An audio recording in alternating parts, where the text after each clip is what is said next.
I'm guessing most leaders out there that are listening, they'd say, well, I mean, Tim, I feel like my emotions are based on convictions. How do you separate the two? Well, emotions are fickle. Emotions can be good and they can be bad. Emotions aren't necessarily a great thing or a bad thing, but if you ride the roller coaster that emotions take you on, then your life is going to be full of highs and lows. You're not going to be the same every day. So if you're trying to lead a company, a corporation, a church, a nonprofit, and you lead with your emotions, then congratulations, you're taking your team on a roller coaster, and they're never going to know who they're going to get, what they're going to get, because it's going to change before and after you have coffee. It's going to change when you had sugar and you haven't. It's going to change if you're fasting or you're intermittent fasting, right? And then your leadership style is never going to be consistent, and it's never going to be based on truth and based on facts. It's going to be based on how you feel. And feelings can be great, and they can also lead people at times, but they can also let a lot of people down at times. And, you know, I remember one story that I tell in the book is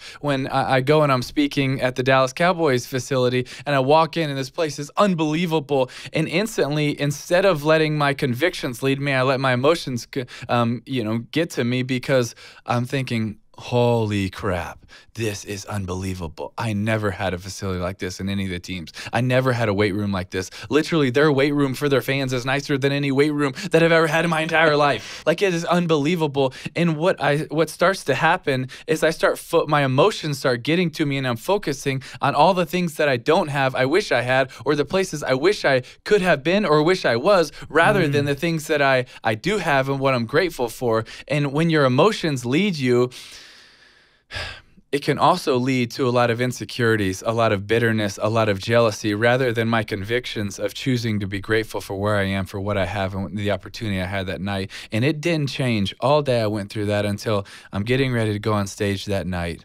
And then I start focusing on the people that I have the opportunity to impact and to change and to share with that night. You see, emotions can get a hold of us, but I believe when you live by your convictions, it's also living by a deep-rooted set of principles that is something that has truly impacted and changed your life. And one of the things that have changed my life is to really focus on other people and not yourself. Because when you focus on yourself, well, you know what? You might have success. You might have money, fame, and power, but I also believe that you're going to be super empty at the end of the day, versus when you focus outward on other people, which I believe that is what we're called to. I believe that's what God has in store for us, is to love Him, but to then love other people. And in turn, when we do that, and it seems very countercultural, but I think sometimes God's ways are. But when we focus outward, we actually have more. That's why it's better to give than to receive. And when we actually give, we actually get.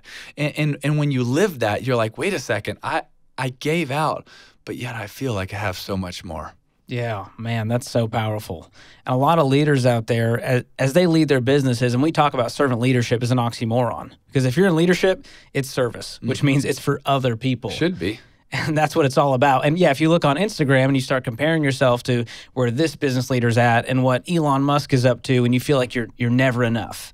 And so that's where that conviction, it builds that foundation for all of your decisions. Absolutely. Versus the roller coaster of emotion. But you also just brought up comparison. And you know what's fascinating is not long ago I saw a study that said that in our daily thoughts, we spend 12% of our thoughts on comparison with other things, so with other people, with other stuff.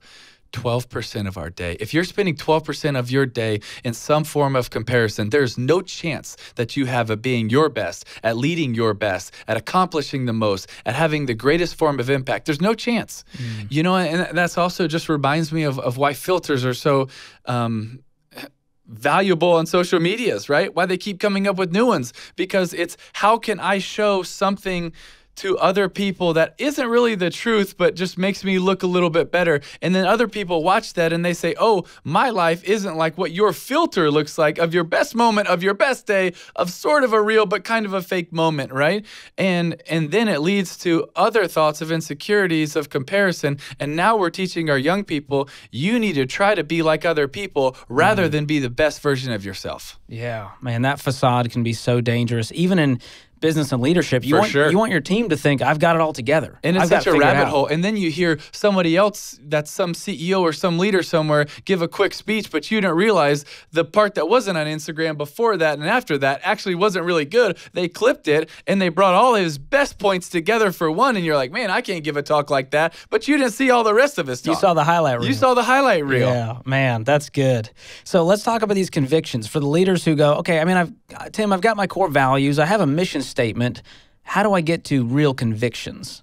Well, I think convictions are a deep-rooted set of principles and beliefs that you have, and I think a lot of times it comes from what God has done in your life, what He's shown you, what He's taught you, what He has put you through, and then a lot of biblical beliefs. But I think for other people, you could have a deep-rooted set of beliefs that aren't necessarily based on biblical beliefs, but they can be a deep-rooted set of principles, like I want to treat others the way that I want to be treated, or I believe in doing what's right. And there can be so many things, but I want to encourage people that those convictions need to lead the way over emotions. That when you wake up and you look at your mission statement, then I also believe people should have non-negotiables of things, and then you compare that with your mission statement and your non-negotiables. So now, instead of just making choices on a whim, I wake up and I say, okay, to these convictions, to this mission statement, to these non-negotiables, every day when I make a choice, and I compare them, am I actually following through on this? It's something that we do all the time,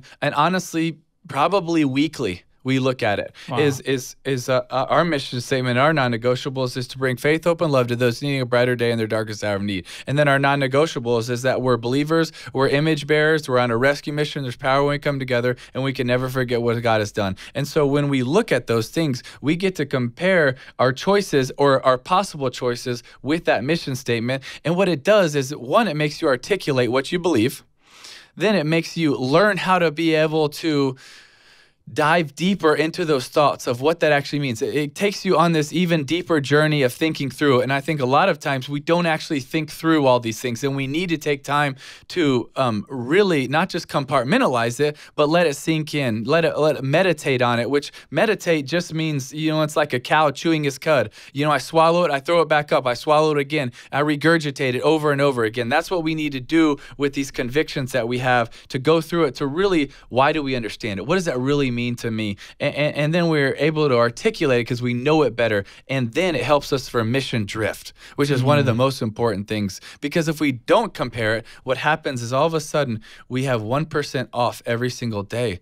Well, what happens is, 50 days later, you're a long way off if you don't have something to compare it to of what you say your convictions and your beliefs are.